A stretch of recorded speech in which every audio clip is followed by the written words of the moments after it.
Hi friends, எல்லோரும் எப்படி இருக்கீங்க? இன்றைக்கி வந்து ஆடி 2வது வெள்ளிக்கிழமைக்கு நாள் வியாழக்கிழமைக்கு சாயங்காலம் ஒரு 5 மணிலேருந்து நைட்டு வரைக்கும் என்னோடய வேலைகளெல்லாம் எப்படி போயிட்டுருந்ததுங்கிறத நான் இந்த வீடியோவில் ஷேர் பண்ணியிருக்கிறேன். இந்த வீடியோ எடுத்து கிட்டத்தட்ட 3 வாரத்துக்கு மேலே ஆயிடுச்சு. இடையில வந்து வீடியோ லாங் வீடியோ போடுறதுக்கு எனக்கு டைமே இல்லை. அதனால் அப்போ எடுத்த வீடியோ தான் நான் இன்றைக்கி எடிட் பண்ணி ஷேர் பண்ணியிருக்கிறேன். ஆடி மாதமே முடிஞ்சு ஆவணி மாதமும் வந்து பிறந்துருச்சு. நான் இப்போ தான் இந்த வீடியோவை வந்து நான் ஷேர் பண்ணுறேன். இதை ஆடி 2வது நாள் வந்து எடுத்தேன். செவ்வாய்க்கிழமை வெள்ளிக்கிழமை விரத நாட்களுக்கெல்லாம் முதல் நாளே வந்து இந்த பூஜைக்கான வேலைகள் வந்து நான் செஞ்சு முடிச்சிடுவேன். நான் மட்டும் இல்லை, மேக்ஸிமம் எல்லோரும் இப்படி தான் செய்வீங்கன்னு நினைக்கிறேன். இப்படி செஞ்சால் தான் வந்து அடுத்த நாள் வந்து நம்மளுக்கு பூஜை செய்கிறது கொஞ்சம் வந்து ஈஸியாக இருக்கும். அதுவும் இல்லாமல் வந்து வெள்ளி செவ்வாய்க்கிழமைலலாம் வந்து வீடு வாசல் வந்து துடைக்கக்கூடாதுன்னு வந்து சொல்லுவாங்க இல்லைங்களா? அதனால் நான் முதல் நாளே வந்து செஞ்சுருவேன்.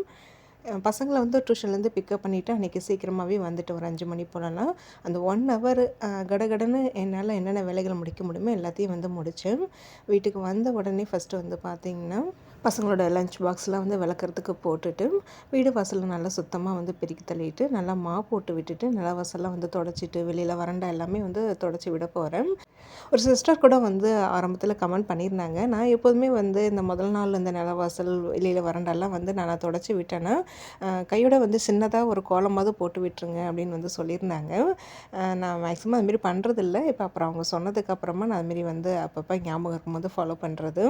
நான் இன்றைக்கி வந்து நிலவாசல்லாம் வந்து தொடச்சிட்டு கையோட மஞ்சள் குங்குமம் வச்சு கோலமும் வந்து போட்டு விட்டுட போகிறேன். அப்போ தான் வந்து வெள்ளிக்கிழமைக்கு காலையில் எழுந்திரிச்சு நம்ம நிலவாசலில் வந்து விளக்கேற்ற முடியும். சாதனப்போ அன்றைக்கே வந்து தியானம் பண்ணுற மாரி இருந்து சீக்கிரம் எழுந்திரிச்சிட்டாங்கன்னா என்னால் பண்ண முடியாது. சப்போஸ் அவங்க எழுந்திருக்கலன்னா நான் கொஞ்சம் சீக்கிரமாக எழுந்திரிச்சு காலைல பூஜை வேலையை வந்து முடிச்சிடுவேன். பசங்களை வந்து ஸ்கூல்லேருந்து பிக்கப் பண்ணி டியூஷனில் விட்டுட்டு அதுக்கப்புறம் வந்து கூட இந்த வேலைகள் எல்லாமே வந்து முடிச்சிடலாம். அவசர அவசரமாக இந்த வேலையை முடிச்சுட்டு திருப்பி போய் பசங்களை பிக்கப் பண்ணிவிட்டு வர மாதிரி இருக்கும். அது ரொம்ப அலைச்சலாகவும் இருக்கும், கொஞ்சம் டயர்ட் ஆகிடும்.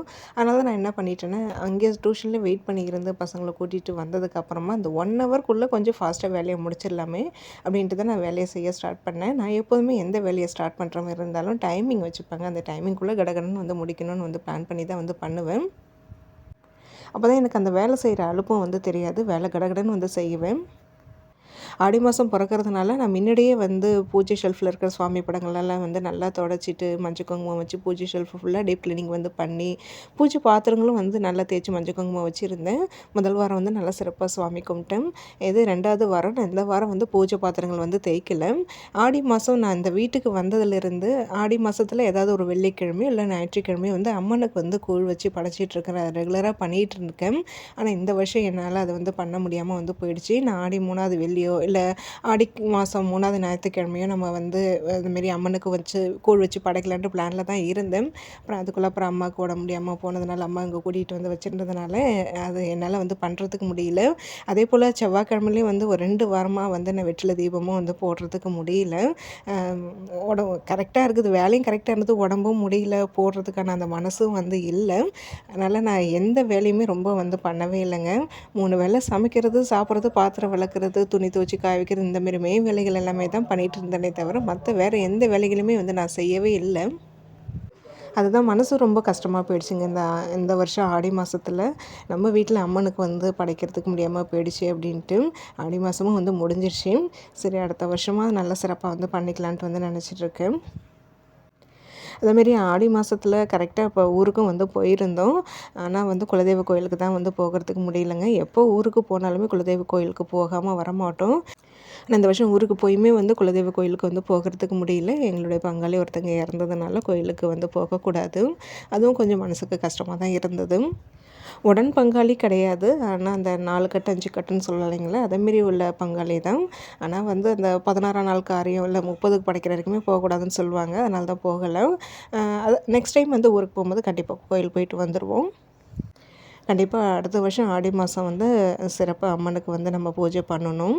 இந்த வருஷமே வந்து தவறிடுச்சு. செய்யணுன்னா நான் செஞ்சுருக்கலாம் தான். இருந்தாலும் நம்மளுக்கு மனசும் வந்து சரியில்லை, உடம்பும் அதுக்கு தகுந்த மாரி ஒத்துழைப்பும் இல்லைங்கிறதுனால அது அப்படியே செஞ்சாலும் எனக்கு வந்து மனசு திருப்தியாக இருக்காதுங்கிறனால தான் நான் செய்யலை. அம்மா ஊர்லேருந்து கூட்டிகிட்டு வந்தாச்சு. நல்லபடியாக அவங்களுக்கு ட்ரீட்மெண்ட் முடிஞ்சு நல்லபடியாக ஊரில் கொண்டு போய் விடணுங்கிற அதே டென்ஷன்லேயே தான் வந்து இருந்தேன். அம்மாவுக்கு வந்து காலில் வந்து பொண்ணு சீக்கிரம் ஆறணும்னு சொல்லிட்டு வந்து பிரார்த்தனையும் பண்ணிகிட்டே தான் இருந்தேன். எல்லாமே வந்து சீக்கிரம் வந்து சரியாகிடும்னு ஒரு நம்பிக்கையில் வந்து இருக்கிறேன். இப்போ பார்க்குறது வந்து 2வது வெள்ளிக்கிழமைக்கு நாள் வியாழக்கிழமைக்கு எடுத்ததும், அடுத்த நாள் வெள்ளிக்கிழமைக்கு வந்து நான் விலாக் எடுத்தேன். அதுக்கப்புறமா அடுத்த நாள் சனிக்கிழமைக்கு நான் ஊருக்கு கிளம்பி போனது தான். அதுலேருந்து நான் அப்புறம் லாங் வீடியோ எடுக்கிறதுக்கே வந்து முடியல. வீடியோ ஷேர் பண்ணாமலே தான் இருந்தேன். இப்போ எல்லாமே ஓரளவு சரியாகி வந்துட்டுருக்குது. அதனால தான் இப்போ தொடர்ந்து நான் லாங் வீடியோ, அதாவது முன்னாடி எடுத்த வீடியோஸ் எல்லாமே நான் இப்போ தான் வந்து ஷேர் பண்ணுறேன். எனக்கு இப்போ தான் டைம் கிடைக்குது. வீடு வாசலில் பெருக்கி தள்ளிட்டு வீடை மாப் போட்டுட்டு வெளியும் வறண்டாவும் நல்லா வந்து தொடச்சி விட்டுட்டு, நல்லா வாசலை தொடச்சி மஞ்சள் குங்குமம் வச்சு குழம்பு போட்டு விட்டுட்டு, அப்புறம் அதுக்கப்புறமா பாத்திரம் சேர்ந்ததை வந்து விளக்கி வச்சுட்டு, அப்புறம் கொஞ்சம் ஃப்ரெஷ் ஆகிட்டு நைட்டு டிஃபன் வேலையை வந்து பண்ணணும்.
வேலையும் கம்ப்ளீட்டாக முடிச்சிட்டேன் 6 மணிக்குள்ளவே.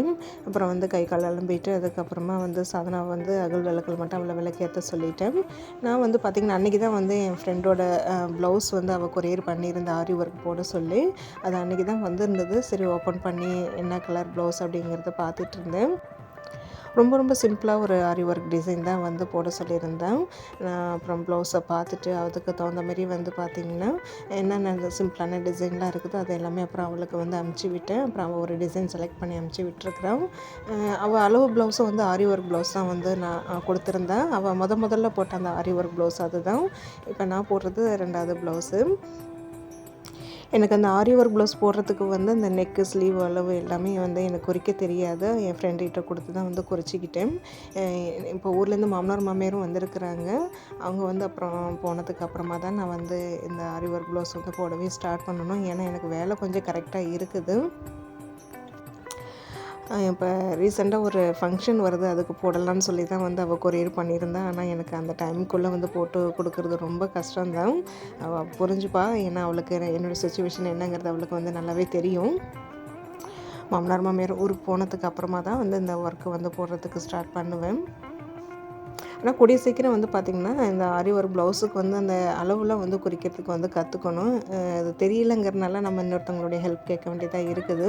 என் ஃப்ரெண்டுக்கிட்டே வந்து நான் சொல்லியிருக்கிறேன், எனக்கு அதை மட்டும் வந்து கற்றுக் கொடுங்கன்னு சொல்லி. அவங்களும் சொல்லித்தரேன்னு சொல்லியிருக்கிறாங்க. அந்த ப்ளவுஸ் வந்து இந்த பாட்டில் க்ரீனு, சாரீ வந்து ஃபேண்டா கலர்னு வந்து சொல்லியிருந்தேன். அதோட ஒரு நூல் தான் வந்து அந்த ப்ளவுஸ்குள்ளேயே வச்சுருந்தேன். அதுக்கு தகுந்த மாதிரியே வந்து போடு அப்படின்னு சொல்லியிருந்தேன். அப்புறம் அதை எடுத்து வச்சுட்டு அப்புறம் வந்து மிஷினில் வந்து துணியும் போட்டு விட்டுருந்தது, துவைச்சிருந்தது. அது மேலே போய் காய வைக்கணும். இன்றைக்கி டிஃபன் வந்து உப்மா வந்து பண்ண போகிறேன். பொட்டுக்கடலை சட்னி தான் வந்து அரைக்கணும். இன்றைக்கி வந்து டிஃபன் வந்து இங்கே கீழே தான் வந்து பண்ணிக்க போகிறேன். ஏன்னா ஈவினிங் தொடர்ந்து வேலை செஞ்சுட்டே இருந்ததுனால ரொம்ப டயர்டாக இருக்குது.